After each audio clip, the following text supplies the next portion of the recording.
Good morning, everybody. Hopefully you had a wonderful weekend. I've got a ton of information to cover today, and at the end, we've got some great ways, again, to make some money without any cost. So we're going to talk about it at the very end. So first thing we're going to do is a couple of pointers here. 5-minute moneymaker. How do you get people to ask more about what you do? Here's a few things you can try. So, I have guys that say, I know a bunch of people at church, or I know a bunch of people at the golf club, or I know a bunch of people in this motorcycle club I belong to. How can I get them to, or I know my parents' friends really well. How can I get them to talk about what I do? So these are awesome ways, and I would print this and have them set aside so that when you do run into those situations, you have this resource. 5Q tape breakdown. Today we review the common roadblock with many advisors that run across in the bus story. So I talk about there's one problem that people will tend to, or advisors tend to have when they first learn the bus story, and we show how a guy actually runs into that problem and then how to fix it. So make sure you go back and listen to that. So we've got lots of good news, bad news in the economy today. So I want to talk about a few of those things. The good news sometimes means bad news is coming, or the bad news sometimes means good news for us because we could capitalize on it. So there's lots of different things happening. So this was an article Mark sent me. Thank you very much, Mark. You sent me another great article this morning. So guys, if you do see articles that you think everybody might benefit from, absolutely, please forward them to me. I've only got one set of eyes, so I appreciate all the articles that you guys do send. I don't always capitalize on them, or share them, but that's because sometimes they don't fit into the actual things we're talking about. But these are awesome articles. Goldman warns that the market valuations are at their highest since 1900. So in there it says a prolonged bull market across stocks, bonds, credit has left a measure of average valuation at the highest since 1900, a condition that at some point is going to translate into pain for investors. So guys, does that mean tomorrow? No. Does that even mean this year? No. But could it be tomorrow, or could it be this year? Yes. So we just don't know. It has seldom been the case where that equities, bonds, and credit, so their big point is the reason we need to be worried right now is not because equities are high. It's not because bonds are high. It's not because credit is so loose right now. It's because all three of these things are happening together. They're never similarly expensive at the same time, only in the roaring 20s and golden 50s. Goldman Sachs International Strategists included Christian Mueller-Glissman wrote in a note this week, all good things must come to an end. There will be a bear market eventually. Elevated valuations increase the risk of drawdowns for the simple reason that there is less buffer to absorb the shocks. So what is he saying here? He's saying that, hey, we don't know what this could keep going. We don't know. But if there's a huge hiccup or a slight hiccup will cause this thing to go over the edge. Does it have to be a huge hiccup, or could it be a slight hiccup that causes this thing to go over the edge? And guys, how many slight hiccups? We went through this about a month ago, all the different things that could happen. And we could make a list of 100 different things that could happen, and guess what? Would it be one of those things, or would it be some other thing? It'd probably end up being one of the other things. So we don't know what it's going to be, but it will happen. And when it happens, that's going to be a big problem or a little problem for the market.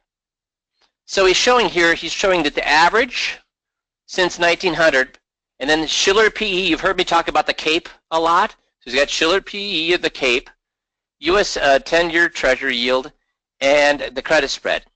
And so the problem is what? They're all as high as they've been. They're all right here. The gold, the dark blue, the gray, and the light blue, they're all way up here. 90% or higher. That means what? That means what? We got a lot of room or no room? A lot of room or no room? No room, exactly. In Goldman's strategist's main scenario of lower but positive returns, investors should stay invested and could even be lured to lever up. They suggest putting money in equities with a great risk-adjusted returns and scaling back during fixed incomes. So what are they saying to do? Of all the things that we should be doing, should we be piling more money into bonds right now? No, they're saying if you're going to do anything, put more money into stocks. But do you think we should be telling our clients to put more money in stocks? No. But we do have an investment where we can put people's monies in stocks, but it still have the same safety as or 100% guaranteed. What is that? The FIA. So if we take that into consideration, what would, if we were going to leverage Goldman Sachs's recommendations, we'd be putting a ton of our clients' monies into FIAs. The point, some more points was major drawdowns in the 60-40, so 60 stocks, 40% bond portfolios over the past century have amounted to 26% in real terms on average. So the average decrease is 26%, and it lasts an average of 19 months, and it takes 2 years to get back to average. How does that affect our clients? If our clients who are retired, if it takes 2 years to get back to ground zero?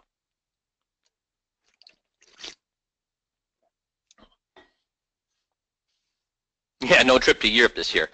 It's devastating because here's the thing. Not only have they had to get it out for 2 years, but they lost 2 years of returns, and then how long does it take to make up for that? Not just to get back to ground zero, but to make up for that. Well, Chris, you bring up, it means they can't do the things they want now. And with our retired clients, can there be a huge difference between age 68 and 70? Health-wise, family-wise. See, 2 years is, believe me, I know, as you get older and older, 2 years becomes huge on how you feel physically, things that happen to you familial in your family, etc. So it says bonds are probably less good hedges for equities nowadays. A point also made by Pacific Investment Management, PIMCO. Central banks might not be able or willing to buffer growth or inflation in stocks, especially if they judge the imbalances and excesses are building. They face fewer options to ease monetary policy given low rates. So we've talked about this several times. If there is a crush in the market, what can the Fed do? What can the Fed do? Nothing. Why can they do nothing?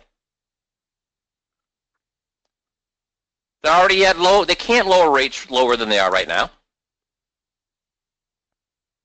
So the Fed can't do anything because as interest rates, they can't lower interest rates to get everything going again. So this becomes a real issue because what did we talk about last week? The problems with bond mutual funds. And once you lose money in a bond mutual fund, when are you going to get that money back? Never. Not 10 years. Never, Raymond, never. Because why do you never get that back with bond funds? Why do you never get it back with bond funds? There's no maturity, Jonathan, right? So if they sell those stocks because people want, or I'm sorry, sell those bonds because people want their money, they've locked in those what? They've locked in those losses. Now, here's the main point I want to make today. Are people and advisors, are people smart and are advisors smart or strong enough to get people to do what they should do? No on both. You know how I know that? Let's take a look at it. Investment news, stock mutual funds and ETFs have seen $50 billion in net outflows in 2017. That makes sense, right? Because people are saying, you know what, I've had a good 8-year run. We're much nearer to the end than to the top. And what did Bernard Baruch say? Bernard Baruch, one of the wealthiest people the country's ever seen, guess what he said? You never lose money by taking a what? You never lose money by taking a what? Profit. So what are a lot of smart people doing right now? Now, that's where the smartness ends, because guess what they're doing with that money? Want to take a wild guess? There's been a net inflow of $320 billion into what type of mutual funds? You want to take a guess? And what's the problem with bond and mutual funds and ETFs? Once you lock in a loss, what?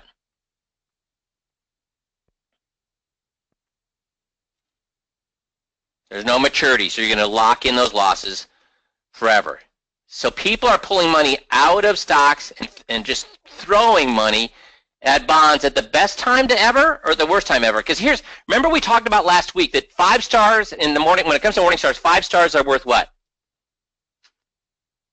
What are 5 stars worth with Morningstar? Nothing, because it's showing what? It's showing the past. That's showing tomorrow's losers. That's right, Mark. I think you make the best point, because why are people putting money into bond funds right now? Because they go and look, they think bond funds are safe, and then they go and look at how they performed over the last 10 years and how bond funds performed over the last 10 years. Awesome. So if they're safe and they performed well over the last 10 years, guess where I should put my money? There's a problem with that. Are they safe? No. And is the fact that they made money over the last 10 years a guarantee that they won't make money over the next 10 years? The reason they made money over the last 10 years is because interest rates have done what over the last 10 years? Fallen. Which means what's going to happen to the interest rates for the next 10 years? Reverse to mean. They're going to rise, which means, so the very two reasons, and so I mean, this is what the average investor looks like. And if advisors were either smart enough or strong enough to get their clients to do the right thing, would $320 billion have plowed into bond funds? And in fact, in the last 3 years, over $500 billion has plowed into bond funds. So why do we use a 50-50 portfolio? It gives people what they want from bonds and allows them to ride it out. Exactly, David. Instead, this is what's happening to the average investor.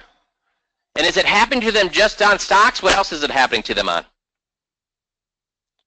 The charging bear, what else is it happening to them? The stocks is right over their shoulder. What else? The bear market is right over their in stocks and bonds.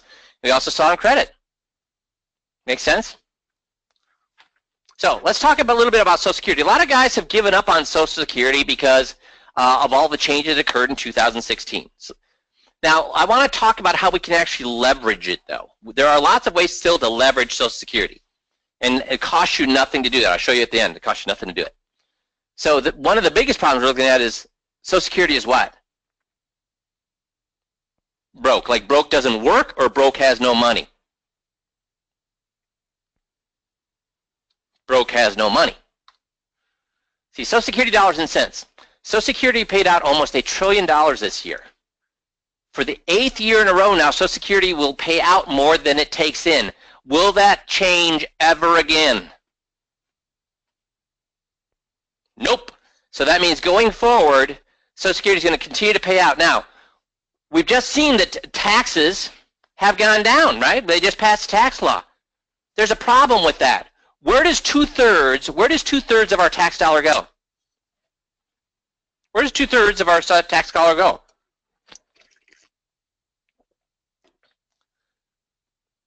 Entitlements, social programs, right? No, not debt. Entitlement and social programs. Medicare, Medicaid, Social Security, all the entitlement programs we have. That's where 2/3, more than what we pay on our youth and on our military, more than what we pay on anything. Here's the problem. We've just had a tax cut that they say is going to cost the country $1 trillion in increased debt, and guess what? They're not even including there.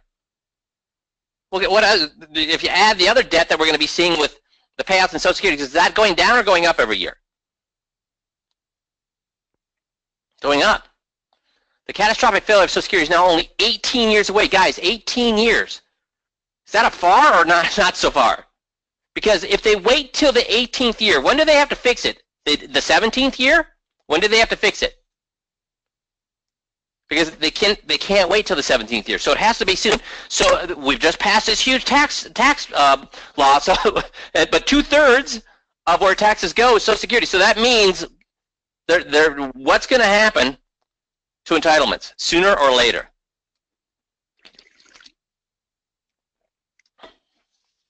Something's going to happen to them. So this is what's happening right now. So you see 8 years ago, we started to see it. And are these $48 billion deficit, is that saying how much in total there is or how much it is that particular year? So they paid out this much more in Social Security than they got that year. Look at what it's going to be by 2035. And 2035 ain't that far away. Think about it. So really, we've seen our taxes go down. There's only one thing that's going to happen. Taxes are going to go up, or entitlements are going to what? Yeah, probably both. I agree with that. So who cares about this? Well, with these kind of things, opportunity knocks for us, both when it comes to the financial advice we give and for our sales.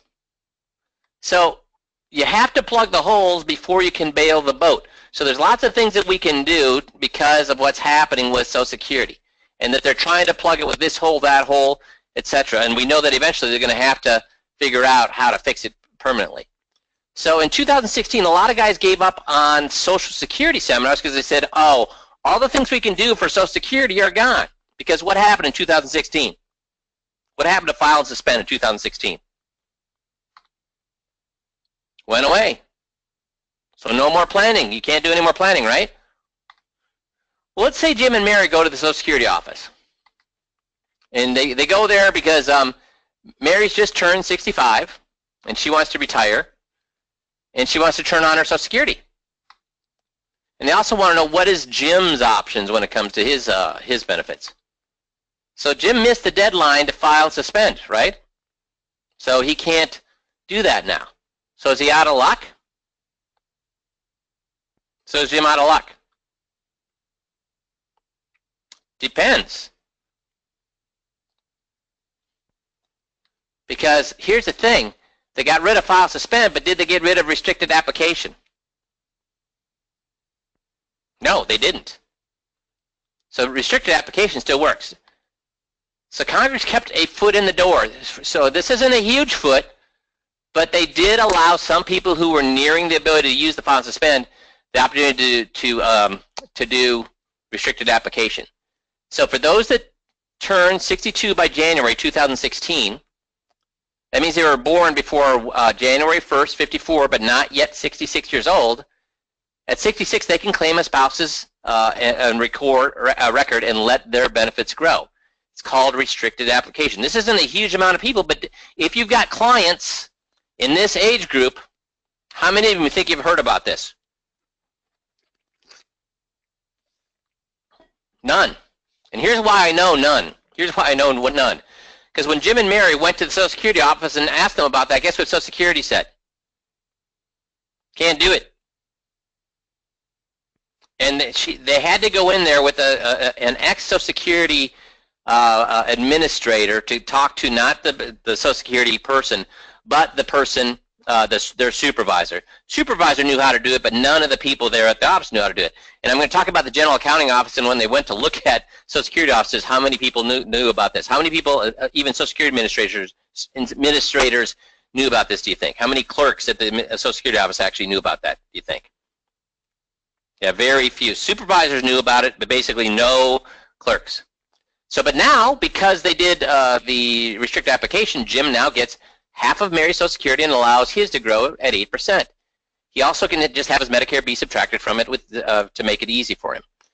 And when Jim turns 70, he gets a much bigger check. Now, and Mary's can now swap and take half of Jim's. So is Social Security still is there still Social Security planning available for some people? Ends up being for all people. This is just, the one little thing applies to a very specific group of people, but there's lots more planning you can do for folks that we're going to talk about here. But that particular thing could increase the amount that Jim and Mary pull from Social Security by not tens of thousands, but hundreds of thousands over their lifetime by doing that. And again, if by going to Social Security office, they were told they could do nothing, and so who would have ended up on the downside? When it comes to Social Security, is anybody going to catch the mistakes that Social Security makes, or the fact that people aren't capitalizing on Social Security? Not unless who does? Not unless you do. Make sense? Now, why is Social Security, why are the clerks at Social Security Administrative Office, why are they not up to speed on this thing?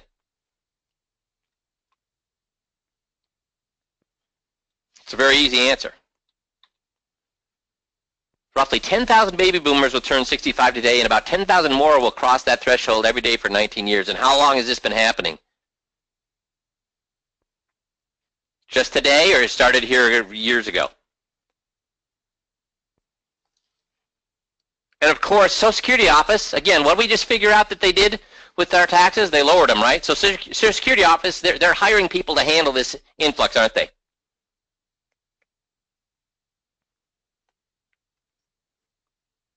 So the people working at the Social Security Office are able to get trained, get educated. They're going to focus group or workshops and things like that. Or are they just trying to keep their head above water at this point? So the United States Government Accounting Office, the GAO, went to the Social Security Office to find out how good is the information people are getting at the Social Security Office. And guess what they found out? Not good. Not good at all. So they found out that generally, more often than not, on all of these things, more often than not, people got the wrong answer for this. They were told that spouses can't claim spousal benefits before age 66. That is incorrect. 1/3 of Social Security offices did not tell people that delaying a claim would give them a higher benefit. Because what percentage of people, I think we talk about this in a few slides, what percentage of people wait until age 70 to pull their Social Security? Not many is how much do you think? I got 5%, I got 10%. We're going to find out about that number here. There you go, 2% is what it is. You got it right, Michael. So 45% claim at 62. And 62 is what? Unless you are dirt poor, that's what? Crazy silly. 75% claim before the full retirement age, and only 3% wait till age 70. And again, 1/3 of the Social Security officers don't tell people and show them how much more they would get if they waited. So, should the Social Security office tell people about the break-even point? Does everybody know what the break-even point is? It's a point at where if you pull, but if the break-even point is when if you wait versus pulling early, what's that age where you will break even? Does that make sense? So I got two answers there. One said yes.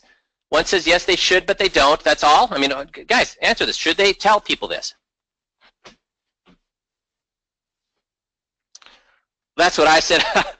Everybody's saying yes now, and I agree. Yes, yes, yes. Andy's got it right. He says no. Because it ends up, I was thinking about it wrong. I've said yes, they should, but I was thinking about it wrong. They did for a while tell people, well, they were supposed to tell people, but now it's actually against the rules for them to do it. It's against regulation for them to do it. They cannot tell people the break-even point. Social Security website used to have a graph for people that showed the break-even point. Why do you think they told their administrators and their clerks and took a break-even point off the website? Why do you think they took it off the website?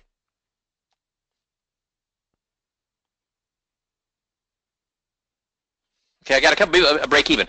The break-even point is the age at which you'll break even waiting to delaying your benefit to get a higher payout than if you take it right now. How many years, if I wait for the payout, if I wait to get my benefits till I'm older so I get a higher payout rather than taking it right now, how many years will it take for me to make that difference up? That's what they're talking about. So what age will I, if I take it early at age 62, will versus taking it at age 70, what age will, by delaying that benefit, will I finally catch up with and surpass the benefits I got from taking it early? Does that make sense? So they said no. Yeah, go ahead, do it, Jeff. So when you start early, because you live longer, because you're collecting for more years, you get more payments, you get more checks because you started early. When you start late, you get fewer checks, but they're bigger. So somewhere in between is a break-even point where you make a. At what age do you? Social Security is actuarially sound. That's why you make more when you wait, because they're not supposed. They're looking at your life expectancy and making sure that you get the same benefits at age 84, 85. Whatever your life expectancy is, whether you start early or start late. So somewhere in there is a break-even point where you're going to make, it makes up for, your benefit is higher, but your life expectancy is shorter, but it doesn't matter because you're still going to make the same amount of money. That's the break-even point. Where do you make the exact same amount of money, whether you start early or late? So, and Raymond, if you still have a question, give Jeff and myself a call. Jeff and I are, people are making fun of Jeff and me right now, saying easy for us to say. So hopefully you get what we're talking about. That. So, and I think Raymond, and most of the guys get it, but Raymond, if you have a question or anybody has a question, just give us a holler. So, yeah, if you at age 62, if you start at age 62, instead of waiting until age 70, it ends up around 77 or 78 is your break-even point, where you've gotten all this money since age 62. You add up all those years to age 77, 78, but then if you wait till 70, you get higher checks. Well, those checks at 70 will finally surpass the checks you've been getting at 62 at age 70, 78. That's if you go the earliest, but it depends on where you take it. I mean, if it's at 62, 63, 64, 65, 66, 67, 68, it's going to be a different break-even point all over the place. But they said they didn't want, and this is actually, they did a good thing here. They did a good thing for people by saying, Social Security clerks no longer tell people your break-even point. Take it off the website, because guess what people were doing? People jumped to the wrong conclusion because they believe too much and they know too little. So what do you think people are doing at the break-even point? Saying, oh, it's age 77, 78. Well, geez, I better what? I don't know if I'm going to live that long. I better what? Take it. So people were actually, the break-even was actually people found that people fear the potential loss of the benefits if they die early more than they fear outliving their retirement assets. So guess what? Right now, only 3% of people waited till age 70, but when they had those break-even points, guess what everybody did? Everybody pulled at 62. Everybody pulled at 62. Now here's the funny thing. This is out of this discussion about Social Security, but again, what they found is people fear the potential loss of benefits if they die early more than they fear outliving their retirement savings. Does that apply to everything we do with FIAs and everything else, guys? Yeah, Jonathan got it before I even said it. Way to go, Jonathan. People fear the potential loss of benefits if they die more than they fear outliving. But is this an advertisement, a real, true, proven advertisement for FIAs? It's talking about Social Security. But people did a dumb thing by when they saw a break-even point. They did a dumb thing by saying, "Well, geez, I don't want to. What if I die early? I better take that stuff right now." More than they fear outliving, getting a higher benefit for the rest of their life. So this is actual proof, because isn't this what an FIA does right here? This is proof that by selling people or helping people get at least their guaranteed money into FIAs is exactly what they want, because they fear loss right now way more than they fear outliving their assets. Do you get that? Now, unfortunately, how many years has it been when it comes to the stock market? How many years has it been since we've had to deal with clients saying, "Holy crap, I hate you for losing my money"? And Jeff, you and I have been through that in 2000 and 2008. When do we get this huge influx of RIAs and IARs into the 5Q system? Oh, when the market goes down, for sure. And then all these investment advisors, RIAs and IARs, guess what? They their practices start to implode, because they've grown their practice to the point where they've got so many assistants and so much overhead and so much whatever, and then they find out, holy crap, my overhead's higher than what I'm making right now, and I'm working 3 times harder to do that. So guys, now's the time to prepare for things like that, because when people start to lose money, because not only do people forget the pain of losing money, because who else has forgotten what it's like to lose money? The consumer, the average investor. So both the investor and advisors have forgotten the pain. And you guys saying I'm okay with losing a third of my money, is that the same as actually losing a third of your money? So all of these risk parameters, these little tests that you give clients, what are they worth? If you really want to know how your client's going to react to losses, go ahead and fake them out by sending them a statement where they've lost half their money and see how long it is before they call you. Then you'll know and how many of your clients are going to call you when that happens. I don't care what they've said about losing money. It's easy to say it, it's hard to do. So the other thing that they found at the Social Security offices is that they're giving the wrong answer is if you're older than 66 when you apply, they may offer you, and this happens a lot. If you're older than 66, they're going to offer you to take the last 6 months' benefits as a lump sum. Is that a good thing or a bad thing? It's a bad thing, but how many people you think say when they offer this to them say, sure, I'll take that lump sum of $12,000? Most do. So if their benefit is $2,000, they get a $12,000 check. Guess how many people turn that down? Don't do it. It means reducing your benefits by 4% for the rest of your life. And how many Social Security offices said that if you take the lump sum, it'll reduce your benefits 4% for the rest of your life? What did they find out? How many of the Social Security offices were telling people that? One out of 28 offices. So is it any doubt then that almost all people take that full benefit? Is this something that, are these benefits that you could give to your clients? So what else do they, how about this? Guys, I love mock tax returns. I used to do mock tax returns at the first meeting with clients. I was so good at doing mock tax returns, I could do a mock tax return in front of them in 5 minutes. I'd pull out I'd look at their tax return, pull out a 1040, and I'd do a mock tax return right in front of them in 5 minutes. I'd show them, here's what you could save in taxes if you so chose. And one of the main things I could show them in savings was taxes they're paying on their Social Security. Think about this. If they make over $32,000, 50% of the Social Securities are taxed. Guys, it's $32,000 to $44,000. Is that like? Are you in the top 5% of the earners in the United States if that's what you're making in retirement? Not even close. And then they started taxing 85% of Social Securities at over $44,000. Now, here's the thing you need to think about. Has there ever been a cost of living adjustment to that? Has there ever been a cost of living adjustment to that? No. These are the same numbers as when they first started taxing it.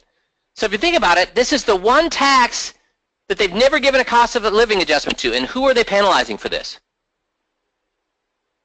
Who are they penalizing for this?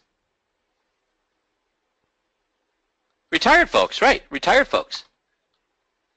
So taxation of Social Security began in 1984. President Reagan passed the law in 1983 to start taxing 50% of Social Security benefits. And then in 1993, they'd what? Bumped it from 50% up to 85%. So how many years is that? 83 is what? 93, 2003, 2013. So we're talking about almost 35 years, and there's not been a cost of living adjustment. You know, back in 1983 was $32,000 maybe a good rate of good income in 1983. Probably was a good income, but in today's world, it's what? Barely getting by. So beneficiaries of modest incomes might still be subject to the 50% rate or to no taxation at all, depending on their overall taxable income. So guys, if you're not good at doing tax mock tax returns, you are really cheating yourself of a powerful tool. And if you do them enough, like I said, I was doing mock tax returns at the first meeting with clients, looking at their situation, saying, here, let me look at this, and I go boom, boom, boom, boom, boom. I say, it looks like I could probably save you about anywhere between $7,000 a year in taxes or less, depending on, and that depends on what you want to do. So you could save $7,000 taxes going forward the rest of your life. Now, do you have to save all $7,000? No. You can tell me I want to only save $5,000, $4,000, $3,000. How much do you think you want to save going forward? What would they always say to that? 7. Guess how many people showed up at their next meeting with me? Yeah, all of them. I never had a problem with people not showing up to their next meeting. Guys, how did I get to the point that I could do a mock tax return in 5 minutes? How did I get to that point?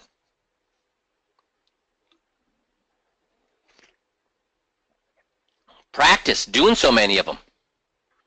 How did I get to the point where I could write upside down better than I could write upside right? Practice doing it so much. So if you have not looked at the tax returns, like again, what are we supposed to be doing in December to prepare for the best 2018 ever? What are we supposed to be doing in all this month, guys? If I had my druthers 8 hours a day, what would you be doing? 10 hours a day, what would I be doing? Yes, mastering the 21-point checklist scripts. And should you skip the tax savings one? And Jeff, you work with a lot of guys on these cases, on the 21-point checklist cases. How many people do you think are doing the tax portion of the 21-point checklist? Oh, very few. I rarely see tax returns. Very few. Dudes. You got to do it. Don't walk away from this awesome tool. Also, we have, when it comes to Social Security, a program to protect your wife from losing 1/2 her Social Security income at your death. Why do I use your wife there, guys? I mean, in today's world of political correctness and the rise of all these problems, why do I say women? That's right, David. Women make it an issue, and I agree with you, Stephen, is that the husband dies first. But here's the real thing. When you ever talk to a guy about them running out of money, or they need to do this, or they need to do that, or they might outlive their money, what's a guy say? What do men almost invariably say when you bring up long-term care or running out of money? What do they all tell you? I'll eat grass, right, Cheryl? They say, or Millen. They say stupid things like, "I'll eat grass. If before I go into long-term care, I would drive off a cliff. I would do, They say stupid things. Now, they say stupid things because how many of their fathers have they seen this happen to, or their brothers, or their friends?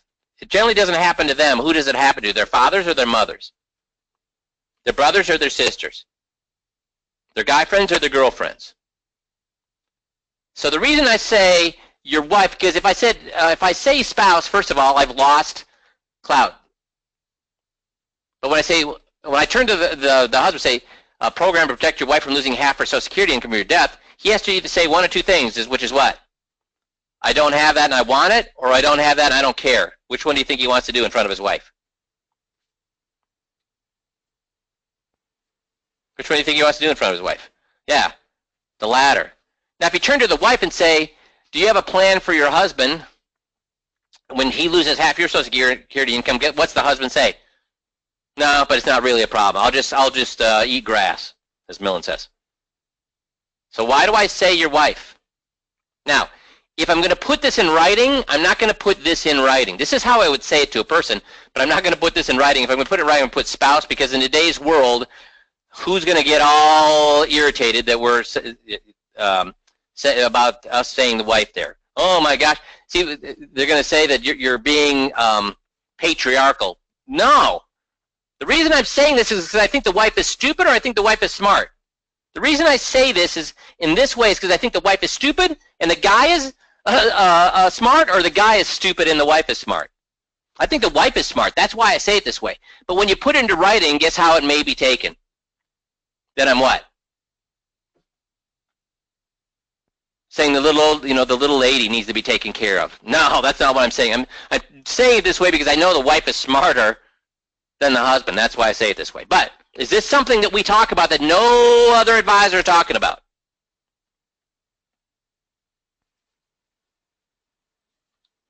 So, Social Security topics. First of all, it's going to crash. Dudes, it's going to crash. And with this tax cut that we just got voted in, and if Trump signs it, it's going to crash sooner or later. And let's all answer this. Sooner. We got the restricted application for that small group of people. We've got, can you claim your spousal benefits? Yes, at 66. Claiming a higher benefit, we can do that. Break even, right or wrong. Should we be looking at break even? Dangers of retroactive, the 6 months lump sum. How many people know not to take that lump sum when they pull that, when they first start turning on their Social Security? None of them do. How to lower the taxation on Social Security. Program to prevent a wife or spouse from losing half. How many advisors cover all these things, guys? And how important is Social Security to the average retiree that you talk to. Not important or really important. So these are all things that you're talking about and know about that the average advisor does not know about. So how can you utilize this? Well, if you're interested in utilizing it, we've got, I think, now 7 advisors that are simply circling back to their warm list. Some of them are Medicare advisors. Some of them have done Social Security seminars in the past and have a whole big list of that, but they weren't able to close those people. They're circling back to those people, and they're getting appointments with them. And they're talking about these things as well as doing the 21 Lite. And guess what kind of success they're having? Huge success. And how much is it costing them? How much is it costing them? Nothing. I've got, of the 7 guys, they've been doing it for now over 6 months, and guess what? And I know that Matt at ECA has reached out to you guys and said, are you interested in this? I know he called everybody and asked, are you interested in doing this? And I think he had 1 or 2 takers. But guys, I've had 7 guys be doing this, making tons of money over the last 6 months, and they haven't even spent a cent on marketing. So what they're doing is we actually have a phone call here with an advisor calling a warm lead. It's somebody who knows who they are, because they're not a client, but they know who he is, and he uses this conversation about Social Security to get them to make an appointment. If you want, we have a letter that you can send them prior to calling them to get them to make an appointment. We have 3 articles here talking about the fact that Social Security accidentally kills people and what can happen to their Social Security, what can happen to their Medicare, what can happen to their bank accounts, what can happen to their prescriptions if that happens. So we have this right here. So a letter you can send to your warm people, a conversation, an actual conversation with an advisor and a client, or not a client, but a warm prospect for him to make the appointments. And then when they come in, we got how many things to cover with them about Social Security they did not know about. What else can we do at that meeting? What else do you think I'd be recommending at that meeting? 21, not the 21. Close though. Think lighter, Millen. Yeah, the 21 Lite. The 21 Lite you should be doing. So if you do the 21 Lite and address these, and then you simply say, these are only 7 of the 21 things I normally cover, what are they going to say at that point? If you talk about these things and how you're going to address them, and you do the 21 Lite, and then you say, these are just 7 of the 21 things I cover. Were these 7 things important or not important? Or important? Little important, a lot important, a lot important. These are just 7 of the things I normally cover out of the 21 things. Do you want me to do the 21 things? And guess what they say invariably to that? Nah, no thanks. What do they say at that point? They all want to do it. Why do they want to do it? What have you proven with the 21 Lite in addressing these Social Security things at that point? How much did you get paid so far? You're different, Melanie. I agree with that. Yeah, Mark, you're right. Yes, I got paid nothing. And how much value did I present? Tons. What is that? When you provide value and you don't get paid for it, what does that build? Shows that you care, but it builds trust. Trust, trust, trust. And when they have trust, guess what they want you to do? More or less? More. So guys, if you have a list of people, warm people, I don't care how you got those warm people, give Trisha, send Trisha an email, say you want the Social Security email. And again, Matt at ECA offered this to everybody about 6 weeks ago, and only got a couple of takers. We're now in the holiday season. You don't want to be spending a lot of money on marketing, but this is a great thing to be doing with your warm list. And how much value you're providing? Huge amounts of value. So if you let Trisha know that you're looking for the Social Security email, we can send that to you. You just get all of these documents. Okay, so the 3 articles about how Social Security kills people, what happens to it, why power of attorney is important to Social Security, the little letter you can send before you make appointments with them, and here's an actual voicemail of a guy making an advisor making an appointment with a warm prospect. And then once you get them in, you do a 21 Lite, talk about these issues, and talk about the fact that if they want to get those things fixed, and you're set. Make sense? So this month, you should be working in your crib notes, your motive, the 21-point checklist script. You've got to be doing your daily practice of the MIP, the most 15 minutes, most important 15 minutes every day, and working on your GOTS. Make sure you're looking at those 5-minute money makers. And when you do that, every client you meet in 2018 will be yours for life. So, guys, tons of tools here. Is there any excuse for sitting on our haunches right now? So, in your calendar, you should have put in your calendar the scripts that you're working on and the hours that you're working on those scripts so that you're awesome on that. If you want to be making some money at no cost during the holidays, circle back and use the Social Security topics. Make sense?